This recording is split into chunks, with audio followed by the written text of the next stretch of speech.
in the world. We've got John Lee Dumas, we've got Michael O'Neill, we've got Chris Ducker.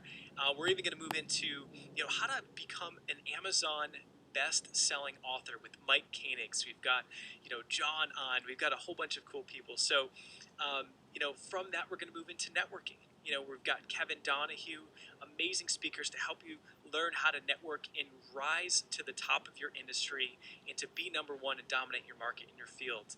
So we've got all different areas on the virtual summit, and today is all about building a for-purpose business and that having that significance in that meeting. So you're going to hear Adam Braun's journey, and you're going to hear how he started his organization called Pencils of Promise. You're going to hear what their mission is and how they are completely and radically changing literally the world. And it's an amazing story. I'm excited to bring that to you. And I want to also make sure that you are fully aware that the virtual summit has two main benefits. Number one is we want to get you guys the most amazing content from very unique speakers and entrepreneurs that are very hard to access, right? So our goal is to help you set your business and life on fire as a result of this this link unique tracking content. stats So is stay people plugged that have in, stay opted committed, in. So and I'm just at check out all the free 27. sessions. The next thing is that we are on a 27. mission Not bad. to build a school in Guatemala. So if you've seen the Facebook Put me in the event top page 10 that we for the have, past 24 you may have seen hours. some footage where I was out in Guatemala I with started my about fiance 20 hours Megan ago, and we got to a lot of those experience was what done it with was like Facebook to ads. see the kids' faces and see their faces light up and their eyes light up when we came into town, when we're volunteering to This help is build a school. the original ad. And, education, if you're watching me right now, you probably have a computer. We're fortunate like I was and blessed to have education in your life. And we're talking about kids that don't have a chance. They don't have education, or if their school might be overcrowded. And so they're on a mission with Pencils of Promise to build more schools in developing nations. And so we basically buddied up with them, and we're doing a big fundraiser for them as well. So I want to really just encourage you, if you haven't already, we've got this product. It's called the Business on Fire Bundle. It's $97, and all the proceeds goes to Pencils of Promise to build a school in Guatemala. You're going to hear us talk about this and updating you as we roll through these sessions. If you're on our live page, you can see the actual button where you can see all the details about the Business on Fire Bundle, or you can, of course, go to businessonfirebundle.com. And what we've done is we've really just poked, prodded, and, begged amazing entrepreneurs that are speaking on our summit to give us their valuable courses that cost hundreds, if not thousands of dollars.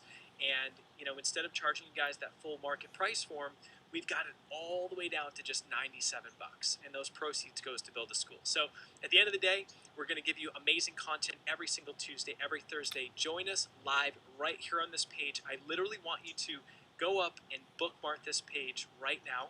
You want to make sure that you've got this in there. Make sure you mark your calendar, and we're going to keep coming back. So the next thing is also to make sure that you are using the Facebook comments. We've got our team, we've got the speakers who are going to be hanging out, interacting on comments. So post your questions there. Let us know what questions you have. We're going to have contests we're going to be kicking off, all kinds of cool stuff. So be sure absolutely to post your questions below.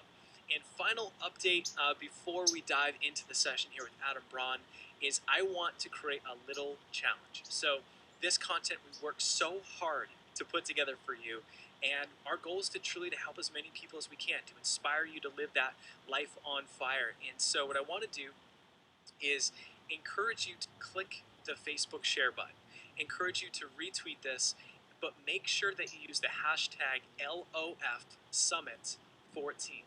And so if you tweet this page out and share this right now before we dive in on Twitter, you can even do it on Instagram and just use the hashtag LOF Summit 14. Tweet it up on Twitter, put it out on Facebook, and again, hashtag LOF Summit 14, and we're going to have an awesome contest. So when you come back on Tuesday, I'm going to have a sweet little fishbowl, and anyone that tweets right now, this contest goes between anyone that tweets this up between now and midnight tonight. We're going to have an awesome drawing. We're going to be giving away a GoPro. We're going to be giving away 3 Life on Fire t-shirts and Life on Fire pint glasses. So if you want to win any of these prizes and get involved and spread the love, we'd really appreciate your help. So just tweet, Facebook, share, or Instagram and use the hashtag LOFSummit14 and let us know that you're fired up. So we're looking forward to catching up with you in the comments, interacting with you on social, and without further ado, I am very honored to have had an amazing interview session with Adam Braun. The guy's got a heart of gold, and really just give us the next 40 minutes to really plug into his message, because it's going to leave you inspired. There's something that's going to happen inside of you after watching this footage. It's going to make you want to help us build a school. It's going to make you want to weave in purpose into your business, and it's really, really cool. So want to encourage you to really play full out throughout the summit. Do note that it drove me a little bit crazy, but we had a little bit of audio troubles on Adam's session. So his audio is crystal clear. Our microphone that I use, my lapel mic, kind of broke, so it's a little bit harder to hear me, but it's still good to go. Just turn up your speakers, and this is the only session that we've had a little bit of a hiccup. But stay plugged in. Get your questions out in the Facebook comments, and I'll catch up with you in just a minute. So he's not doing these live. That's interesting. Let's get it started.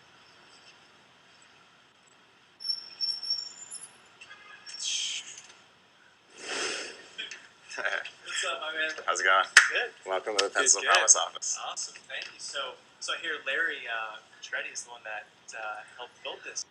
That's right, yeah. Larry Petretti did all of the pro bono subcontracting work. I mean, when we moved into this space, it was literally just hardwood floors. None of the conference rooms. There was no reception area, nothing. So he did it all. That's so cool. Well, yeah, we'd love a little tour, just to see the digs and see how you guys make it all happen. Sure. Cool.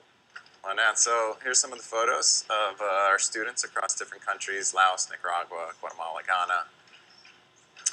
So this is the main open format area for Really the cool. Pencils of Promise office. So this area is usually occupied by interns, work across a whole bunch of different departments: design, outreach, community engagement. This area tends to be a combination of full-time staff working on everything from design and digital media, outreach to fundraisers and individual campaigns. Ben oversees our finance coordination, so this is more of the team.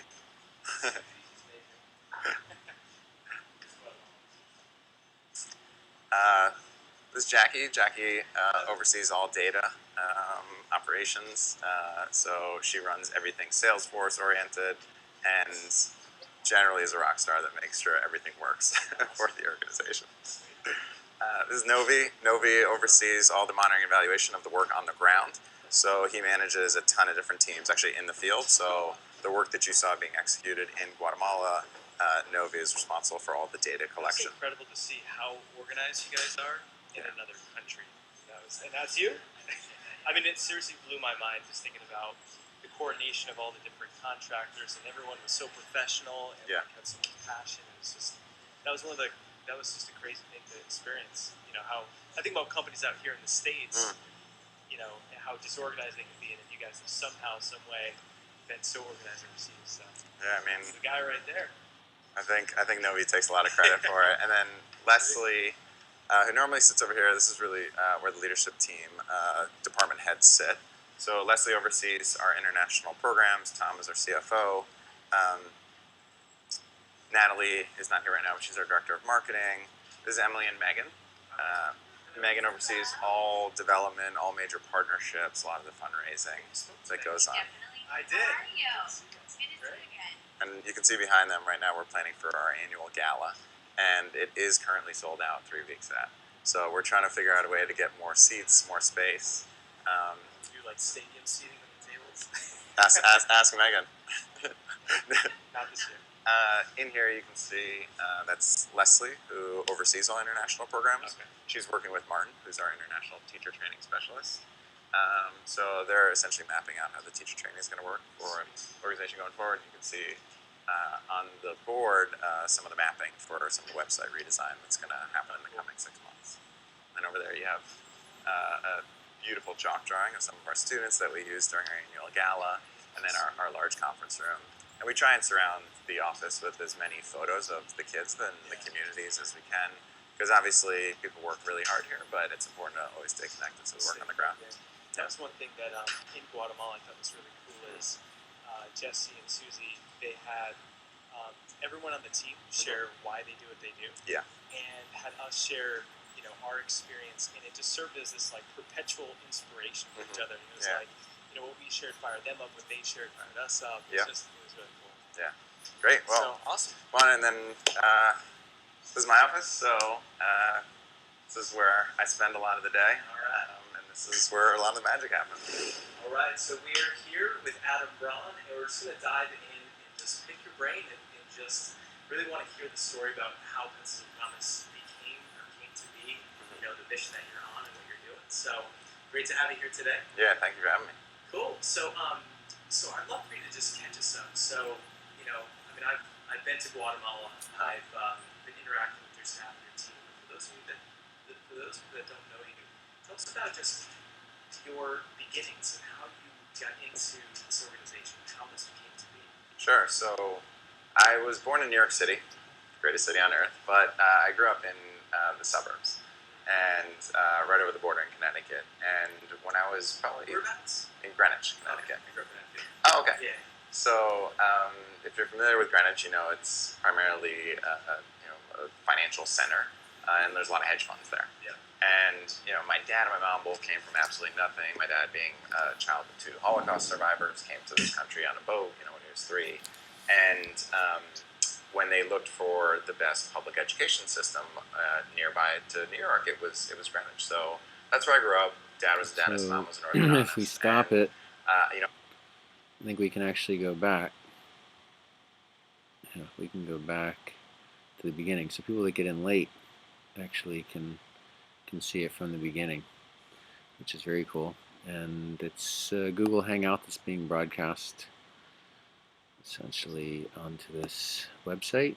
We can easily do that. Good quality lighting, and so for people that get there late, they can still start at the beginning. So they don't, and that's a setting that you can make. How late can they get there and still be able to start at the beginning? And Nick, he's doing everything right. It seems like he will certainly let people get in for an hour or two. He promotes the hell out of this bundle. All the money's going to this charity, which he's actually talking about right now. We don't have to worry about watching it live, but since I'm recording it, let's turn it back on.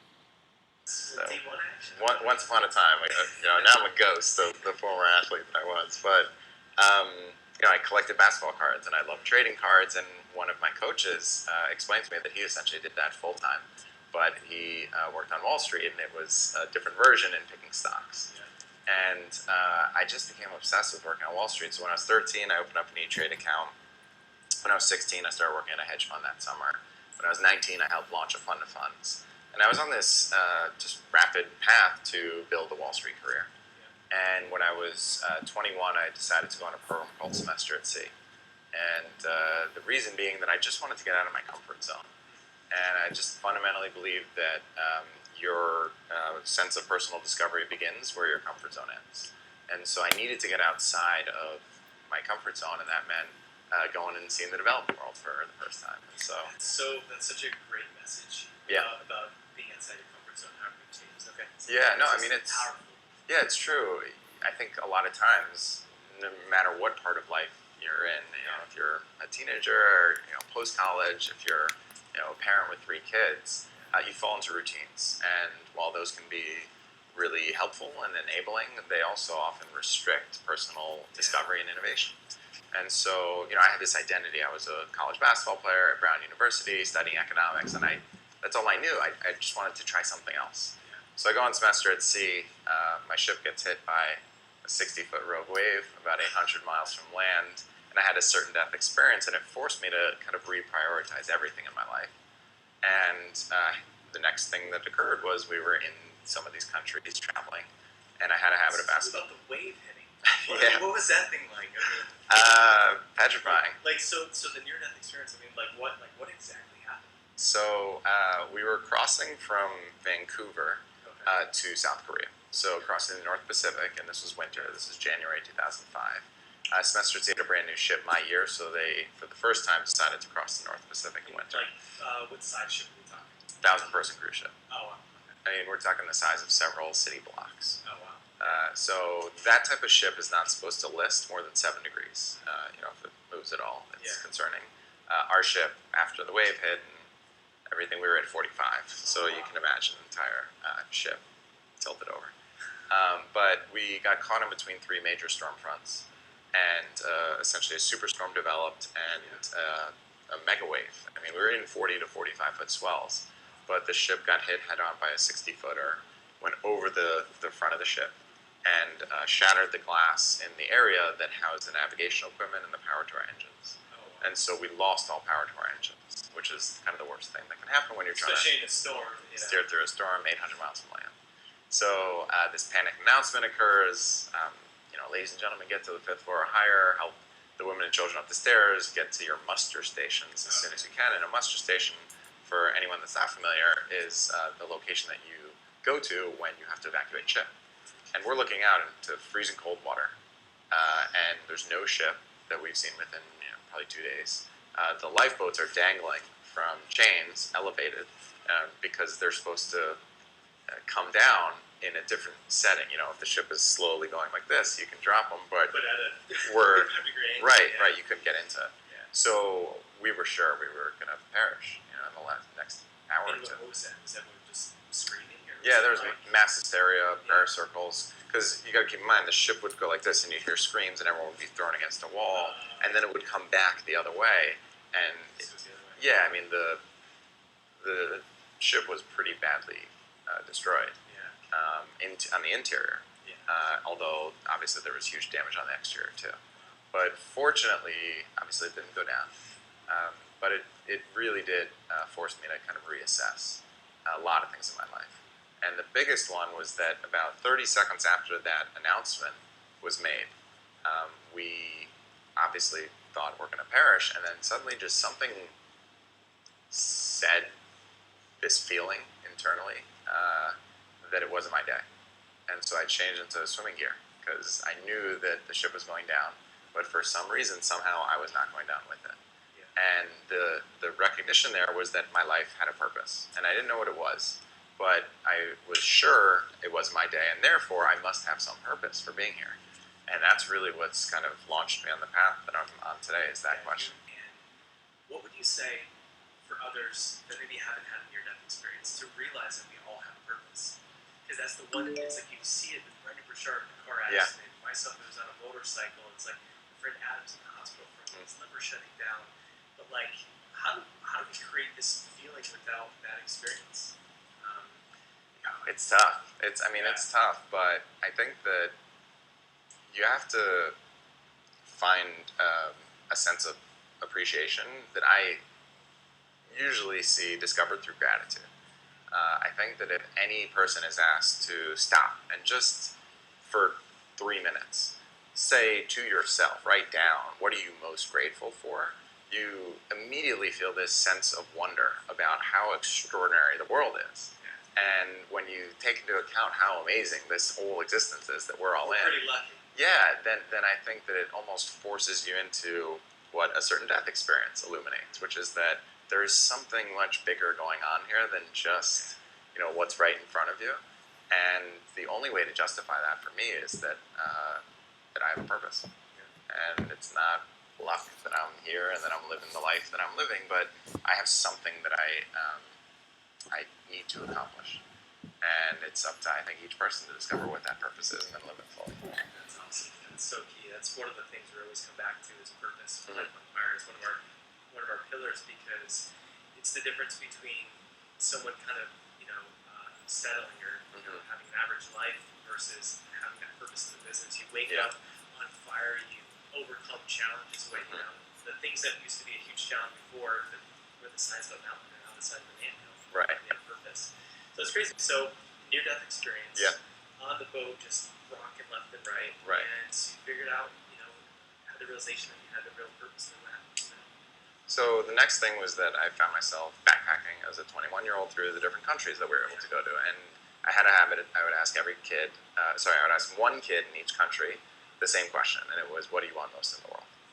That question illuminated a lot, but the most powerful answer was from a young boy who was a street beggar in India. And I said, "If you could have anything in the world, what would you want most?" And this kid who had nothing answered with the request that he would want a pencil. And so I gave him my pencil, and he just lit up. He was so happy. And as I probed and asked some more questions, I realized this boy had never been to school before. And he had seen other children going back and forth from school with, a pad, a piece of paper, and a pencil or a pen. And that in his situation, if I had given him money, it would have been taken away by whatever person put him on the street. Food might have gotten him through the next few hours, but there was so much wisdom in that response, because ultimately what it symbolizes is access to education. And for a child, I heard this amazing stat that the average pencil holds 40,000 words. Oh wow, that's cool. Yeah, and that one simple request was, in a lot of ways, him seeking the opportunity to, discover his sense of curiosity and imagination and knowledge and discovery. And so that became my thing. I started passing out pens and pencils as I would travel through 40, 50 countries as a backpacker, always starting small businesses and taking the little money that I would make and going to these rural parts of the world. And I just became really committed to trying to create a world in which every child had access to quality education. That's awesome. So from that situation, so tell us about just how you took that experience and then started flipping that into building an organization. Sure. So one of the things that I was most frustrated by when I was in the field in these different communities where I spent time was the fact that there was such little for-profit business acumen being brought into the attempts to solve these huge humanitarian issues. And so, again, my background was finance, and I come out of college and I get a job offer and I go to work at Bain. And so I'm in one of the top consulting firms in the world, working with some of the smartest people in the world, addressing the most important issues for the most profitable companies in the world. And the level of business acumen that I witnessed was so inspiring, and I thought, gosh, if you could just get this into the nonprofit space, you could really do something great. The problem is I was young, and I had no money, and my friends had no money, and I had no one that wanted to back me in this pursuit. But I think a lot of times you just have that itch, and certain people choose to pursue it, and certain people don't. And how rough was that? I mean, when no one wanted to help, were you, how tough was that part of the journey to, was it a ton of no's and then Oh, it was all no's. Yeah. I mean, when I emailed a bunch, so what happened was after a little bit more than a year at Bain, I pitched them on using what they call their externship opportunity, where you can work for a different company for 6 to 9 months and come back on doing something entrepreneurial, which was not really the norm there, and starting an organization called Pencils of Promise. And they said, well, it's a nice idea, but you can't leave and go work on it. It has to be established before you leave on your externship. And I was leaving in about 5 months. So I said, all right, I got to figure out how to start this thing. So I went to the bank and I asked, how do you, start an organization, and how do I open up a bank account? And the woman said, well, you have to have at least $25 to open up a bank account with Bank of America. So obviously I looked, very wealthy at the time. And so this is the actual deposit. So I put $25 in a bank account. And with that $25, Pencils of Promise was off the ground. And I asked friends to give donations in lieu of birthday gifts. I'm born on Halloween, so people usually want to celebrate. And 400 people came to a big Halloween party, gave $20, and we had $8,000. And then I threw a masquerade party with friends and New Year's party. We just did all these different events. This was kind of before you could crowdsource a lot of stuff online. Kickstarter didn't exist, and Indiegogo and those types of things. So, we built it all initially through Facebook advertising, just Facebook events. It's, just events and spreading the word and host committees and stuff like that. That's such great stuff. Wow. Started with nothing. Yeah. To be around the organization, about throwing parties and tying it all together. Yeah. It's like you gave them a reason. Was there networking and things like that happened there, or was it just how to... I think there was one really important kind of trend that I guess I recognized before a lot of other people were stepping into at the time, which was that with 84% frequency if all things are equal between a good, a service, or a product, and one of them creates social good in the world and the other one doesn't, someone will actually switch brands to one that is unfamiliar with them, if all things seem equal. And if you look at millennials, it's actually over 90%. And the one thing that's pervasive across New York City is there's parties and there's events that you can go to. And this was late 2008, and it was a really tough economic time in this city. And people needed something to celebrate. They needed something to feel positive about, even if they had just been laid off. And one of the things that doesn't change is 20-somethings still will go out and spend 20 or 30 bucks at a bar. Always find a way, right? Yeah, and so I felt like if we could create a positive outlet for people to spend their Friday night and create an environment where people could actually celebrate coming together around an idea. The idea being, could a group of young people, 24, 25, 26 at the time, actually create a school together? That was something worth kind of working on and like fighting for. And so that's the kind of ethos that we shared. What is his name? And the other thing is, I think that the events themselves, they were such positive celebrations of life that a lot of people felt like if I go to this event, I'm going to meet someone that I'm going to build a business relationship with. I'm going to, meet my next boyfriend or girlfriend. And there's literally babies that now exist because the parents met at Pencil and Promise parties. Promise babies. Yeah, I mean, Started with a pencil. And it's. I mean, there's a couple that met at one of our first events, and they got married about 2 years later. They gave all wedding gifts. They asked for donations to Pencil and Promise instead of wedding gifts. That's cool. And you see a lot of these relationships evolve because they started in a place of positivity. And so, so the organization kind of began with these really humble beginnings. And to your question a second ago, most people said this is not going to work. And especially when I was trying to go into the Your field, motivation I is wanted to build what? a school in Live Laos, one of the a poorest countries under it. life. Really a forgotten land that doesn't get much support internationally. And all these people, even people working in that country, are like, this is not going to work out for you. But again, it came from a place of purpose. It wasn't just passion, it was purpose. And so I knew I had to make it happen. And so for someone that, let's just say, Live from a someone, they place of grab onto purpose. their purpose, or they've got the idea that they want to run with, I mean, what's something that you've done as far as mindset goes, like to overcome all these challenges? I feel like for someone, if they identify their purpose, like they can oftentimes, there's so many challenges that it might take them out of the game, or they might quit before they even get there. They might be at the 5-yard line and then throw in the towel. So is there anything that you've consciously done as far as your mindset to overcome these challenges, or is it just maybe natural, or did you study personal development or anything like that? It's a great question. So I think there's probably 3 parts. One is just by default, I tend to be a pretty positive person. And I choose to envision a world in which I would want to live and then work every day to create it. And so I think there's a kind of default of just being generally positive. Second, Do you think that that's a choice for people? yes, Like, I really do. I definitely do. Yeah. So the second thing is I do study personal development as well. So I'm constantly reading articles and just any content, watching videos, whatever I can. And that's truthfully why a summit like this I think is so extraordinary, because you're aggregating a lot of the not only best kind of people, best minds, best content, and spreading it to as many people as you guys can. So who's one of the greats that you love to study? You gotta turn that phone off. Or maybe a book, or I hugely admire Richard Branson. So Richard I Branson? think that his approach to life, that has then bled into his approach to the way to run a business, is about as admirable as it gets. I mean, the guy just, he always has a good time. One, he said something that I thought was really extraordinary, which is early on in his career, he just made a conscious decision to say yes more than he said no. And I think later in your career, it's really important to say no so that you can really say yes when you mean it.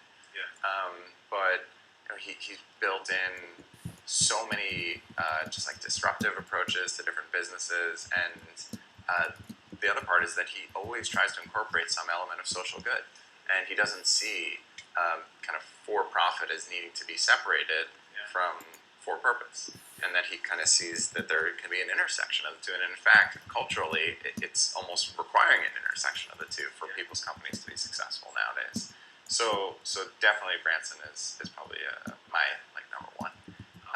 And then I think the third thing is to understand that personal growth almost always comes out of failure. It's very rarely experienced through success. And so you really have to just lean into failure. I mean, you have to be willing to live a life and a path and put your business or your company in positions, not entirely, you don't want to put 100% of it at complete and absolute risk, but if you're not willing to risk something every single day, then you're probably not going to get to the place you want to be at.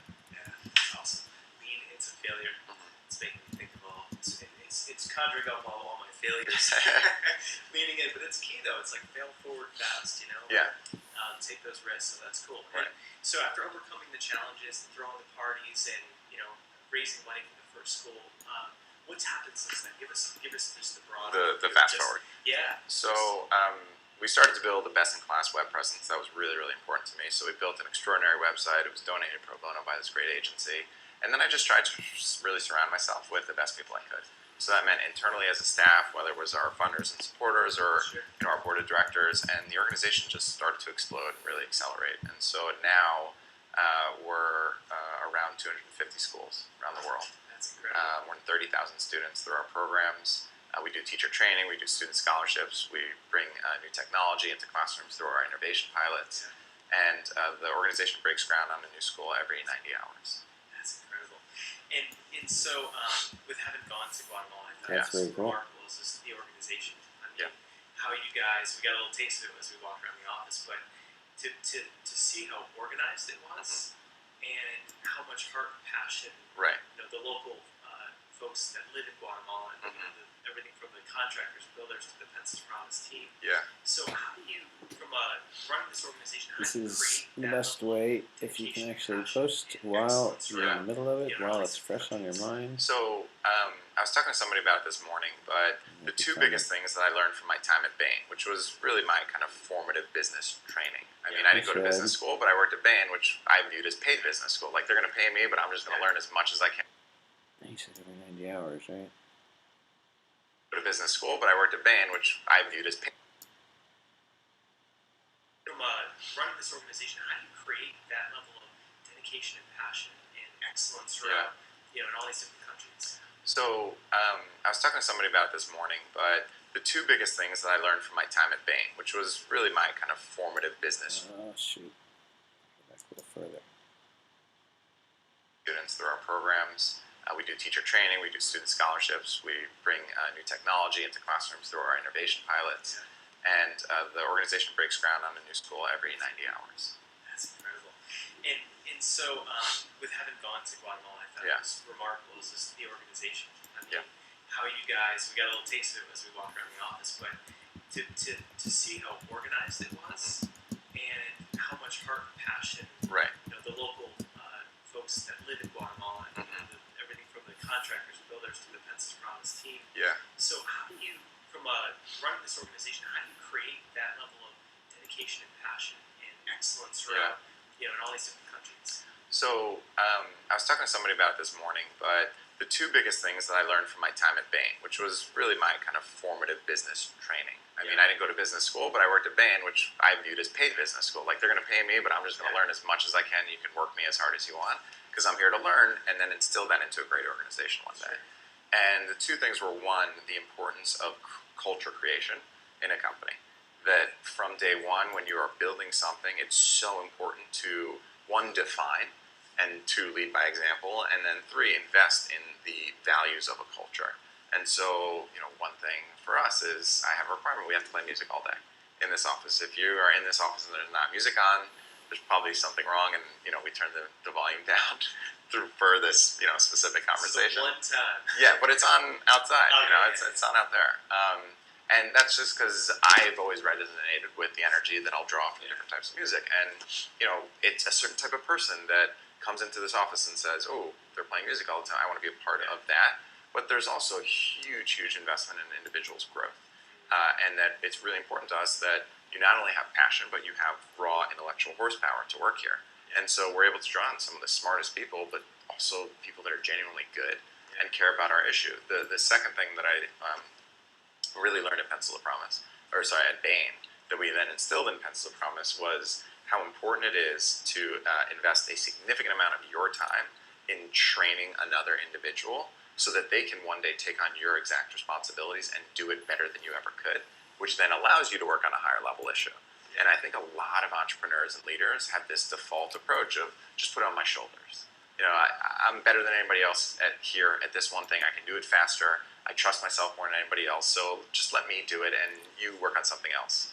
And I came into Bain thinking that, having built some small businesses, and what they showed me was it's actually so much more beneficial for you and your company or your organization to spend a lot of time up front on somebody that you think has the potential to become great.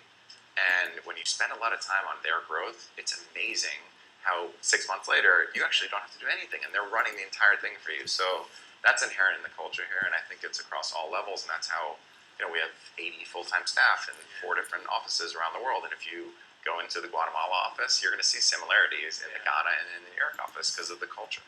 Yeah, it's been, I mean, literally been like mind-blowing for me to see the organization and the passion and just like, there's just so many lessons. Cool to hear. So it's really gratifying for me to hear it, truthfully, because I'm not there, right? I mean, I have not been in our Guatemala office in 9 months. And so you've actually seen it more recently than I have, but to know that it's running like this beautifully oiled machine that is kind of in a place of both head and heart, right? Whereas a lot of companies only have one of those two things in place. It's awesome, and truthfully, it's a testament to what I learned at Bain. Yeah, and what a great lesson to fully develop those around you so that they can do it better than you. And it's just so interesting. Most organizations, it's like everyone wants to put it back to the person. It's like, with Michael, it's like, oh, well, you have to do it. You're the guy on the video. It's like, right.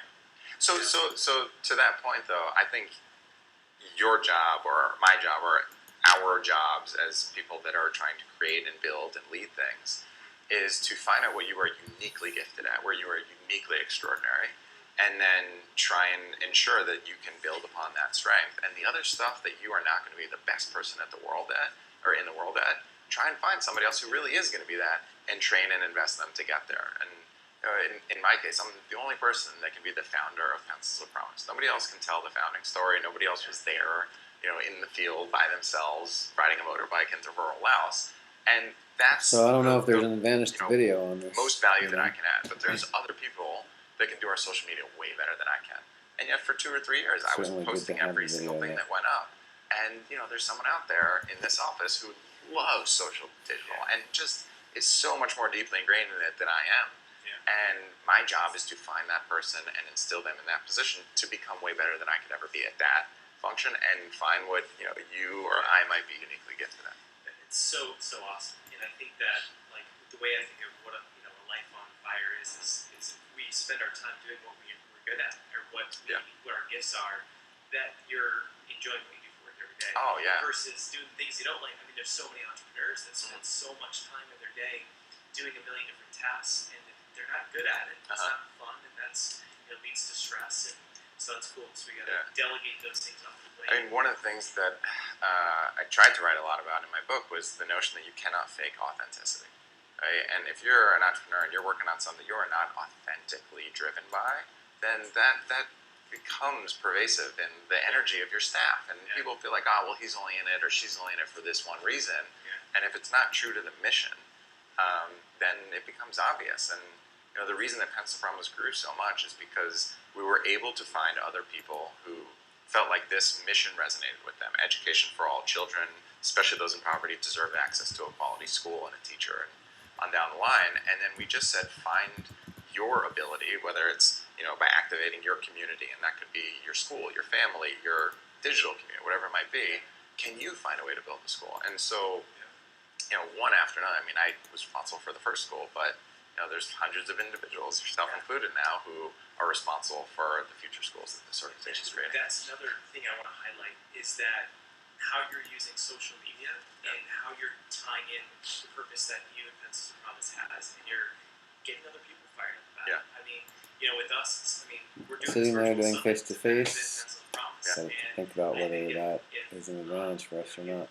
Are in Guatemala, and you see the footage of how these schools change the lives of these kids, and it's like you become so passionate about it, you want to raise $25,000, build a school too. So how did you get that started?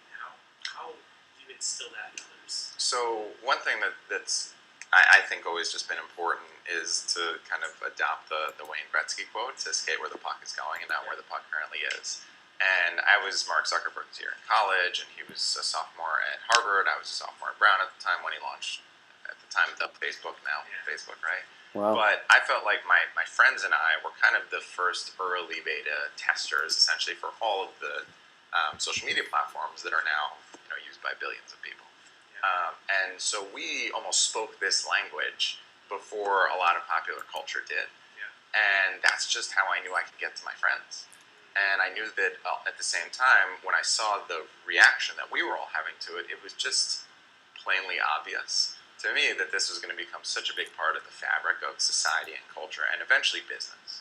And I don't know how much you've read or watched interviews with Steve Jobs, but when he talks about going to the IBM park that essentially had created the mouse first, and he observed it and he saw it, he was like, this is the future, it's so obvious. And then they went back and created the graphic user interface that now we all know if it's Apple, but they bettered the mouse and all that stuff. But it was just obvious. And if you witnessed Facebook early on, it was obvious this thing's going to blow up. And so we just decided as an organization really early on, we didn't have a lot of money. We were really disenchanted by how much money most organizations were wasting on overhead and marketing spend, all this stuff. And it's fine to spend on that, but only if it produces results. And so we said, we don't have those funds, let's actually put all our effort into social media marketing. And what we saw was the world moved in that direction. And people felt like they deserved the ability to know where their money was going. And so we said, we're going to do more than just put up a nice looking picture of a kid every so often. We're actually going to tell you the stories of how your money's being used. If you raise $25,000 and fund a full school, not only can you go on the ground as you've gone to actually see the school, you can put a dedication plaque up as well and dedicate it to a loved one or your company or your family, whatever it might be. But more than that, we're going to ensure that this community sees these narratives and understands who these kids are and people who like these questions are definitely people that we would like to there's a level of transparency that comes with it. And I think that so many, from my experience in the past, so many, you donate to a large nonprofit. Right. You have no idea what you're decided that disallowed after and it was in this allowed. case, if you were to just Too much put up a writing check on for it, which I thought might be an issue. have a school, I will never forget. Being in Guatemala, seeing the schools and seeing the impact that they make, and playing with the kids, playing soccer. This one dude did a Pele style. I still think, just barely. I still think it went in. But boys versus girls, it was tied. Yeah. Susie was a mad woman. Oh, really? She got 2 goals. I think she went through the net with the ball, but Nice. but seeing the kids and the impact, and so we had an amazing time. But we're out there with Eric. Yeah. And we're driving home from one location, and they, the Pencils Promise team totally surprised us, and we pulled up at another school. And I love the Eric, idea of Pencils for Promise. coincidentally, was the one that said, "Hey, so where are we?" And he was just curious. It was another school, and we get out, and they said, "Oh, you'll see." And we get out and walk up, and Eric sees the school that's dedicated to his late uncle. Oh man! And it was an emotional experience, and he had no. He didn't know he was going to see the exact one of these exact schools that he, was responsible for building, if you will. And to see his emotional reaction of just seeing them sign, and obviously his hard-earned dollars or fundraising, went into that, and then to see the kids and them shake his hand afterwards, and they were so grateful and thankful for the pop team plus him. It was incredible. But that experience is. You just don't get that with most traditional nonprofits. Right. It's brilliant how you guys tied that all together. Transparency. Well, I've always felt like as somebody running an organization, I actually have a duty of responsibility, not just to the beneficiaries, and that I think was kind of an old way of thinking. Is the people that we serve are actually who we have a duty of responsibility for and towards, and coming from a business background. I feel like I have a responsibility to the people that are funding this work. So, if you run a business, you actually only care about your consumers, not necessarily the byproduct beneficiaries that, result from the product itself. And my sense was always, we had a responsibility at Pencil Promise to both the beneficiaries, being people in the field in these communities where we're building schools, but I also have a real duty of responsibility to you and to anybody else out there who says, I want to help build a school, and I'm going to put my money, or I'm going to ask friends and family to donate on behalf of my specific request. I feel like loyalty to that person. And I think that's one thing that Pencil of Promise has always been different about. I mean, if somebody wants to put 100% of their money directly into the field, we've always enabled it. In fact, on our website, 100% of every dollar goes directly into programs, and we cover our overhead through private donors and events and corporate sponsors separately. That's so awesome. And so I just want to encourage everyone to, we've got a fundraising page for Pencils of Promise, and we also have the Business on Fire bundle. And that's a combination of our $1,000 course product launch on fire. We've got John Lee Dumas has a product in their webinar on fire. Brian Tracy has a course. Mike Koenig's, Mike Same, and others, even a ticket to our event in December, and that's $97. And all of those products were donated so that when you buy that for $97, the proceeds of that goes back to Pencils of Promise. So it's our mission, our goal to build at least minimum one school throughout this our virtual summit. I personally demanding two, but that's really up to you guys and the support. But so cool. So before we wrap up, I always like to ask, just an off the wall question. Sure. What's one thing that most people just don't know about you? So you're out in the public eye quite a bit, you're out speaking, but what's something that just most people don't know? Only the closest of friends or something most people don't know about me. I grew up really scared of dogs. Really? Petrified of dogs. I couldn't even go to play dates at friends' houses if they had a dog. And then 3 months ago, I got my wife and I got a puppy, and I'm so obsessed with this dog. It's dangerous. I literally sit at work all day, and I'm like, I wonder what the dog's doing right now if she's not in the office with me. So. Like monitors so you can watch the activity? I haven't gotten that far into the craziness of puppy love, but I'm on the edge. That's awesome. We have to grab a photo of the puppy to put on the notes page. Oh yeah, she's got a couple thousand Instagram followers. Actually, she's become internet famous already. That's awesome. Well, I just want to thank you for all that you do. My pleasure. Thank you. Here today, and guys. Again, just want to really encourage you to interact and to join the cause, help us build a school. Yeah, that's what I'm saying. So you guys are building a lot in Guatemala. And 3 countries of focus: Guatemala, Laos, and Ghana. And it's really going to be up to you guys as to where it goes. So that's another mandate that we put on ourselves. Is anyone that funds a school gets to decide the country in which it'll be. All right, so we're going to put that up in your hands. So help us fundraise to build a school in potentially Guatemala or Laos, Ghana, and you can just buy the Business on Fire bundle. It's $97. You're going to get full access to all those courses on that page. And also we're going to have a fundraising page that you could separately donate additional dollars to. So we're going to do some kind of cool raffle or something as far as dedication. Yeah. Maybe our #1 affiliate is going to get I like that idea. Something really cool. But get involved, and we'll see you guys in the next episode. Pretty sure that'd be on Business on Page. Cheers. Hey, what's going on? Nick Unsworth here, and I am so fired up because we are in. All right. Turn off my audio real quick. So, guys, there you have it. Adam Braun from Pencils of Promise. Okay, so this is live. And I just really, really hope that you enjoyed that session. And this is just one session out of a total of 27. And so we're kicking you off with purpose, kind of letting you know why we have the mission that we have to build a school in Guatemala. And so you can kind of see a little bit of behind the scenes of just the guy who founded the organization and how incredible it is. So if you haven't checked it out, we have a great video that's on the Facebook event page for this virtual summit, also on our podcast, which is Life on Fire TV.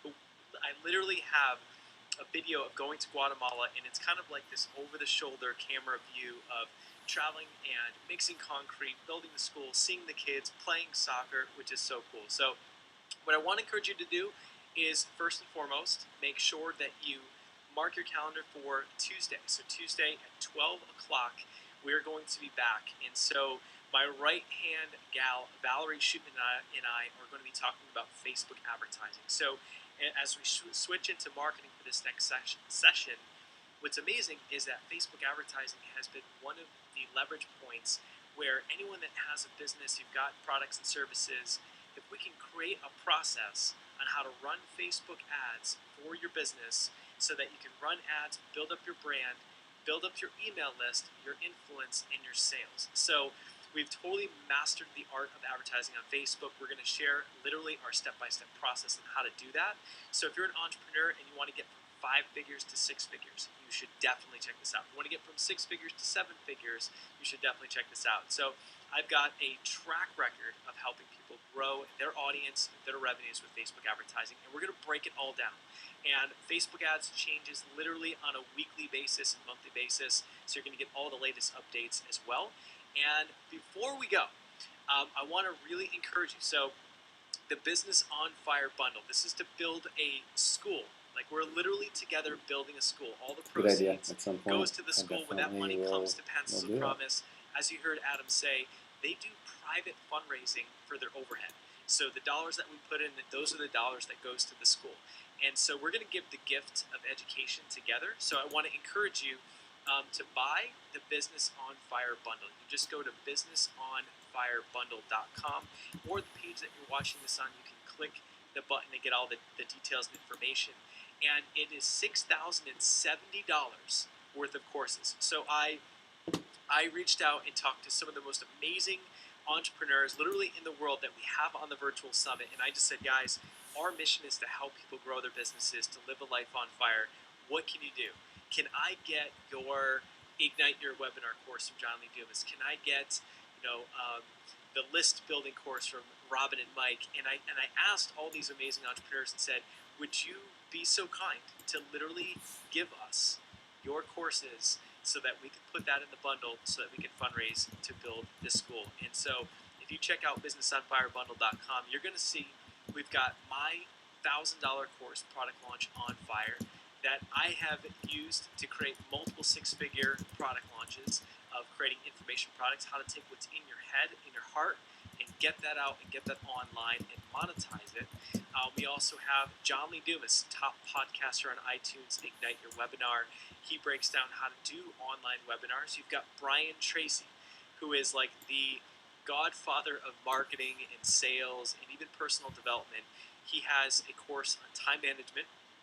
And if you want to live a life on fire, you have to manage and own your calendar and really know how to optimize your day and focus. So Brian Tracy's got a course that normally sells for over $300. He's got a course on leadership. You've got Mike Koenigs has tickets to his event, and we also have tickets to our event Ignite in December. So over $6,000 worth of courses, and this is not marketing land values. This is literally what they sell for online. This is the market price if you were to buy them individually. So you can reap all those benefits, take advantage of all of our hard work in putting that together, and you can grab it for just 90 cents. We'll be back lighting this thing up on fire, igniting your business on Tuesday at 12 Pacific. If you do want to catch replays, go to the Life on Fire TV podcast on iTunes, audio or video. And you guys have an awesome rest of your day. And holler at us on Twitter, Instagram, and in the comments. And we're going to do everything we can over the coming months to help you crush your business and live life.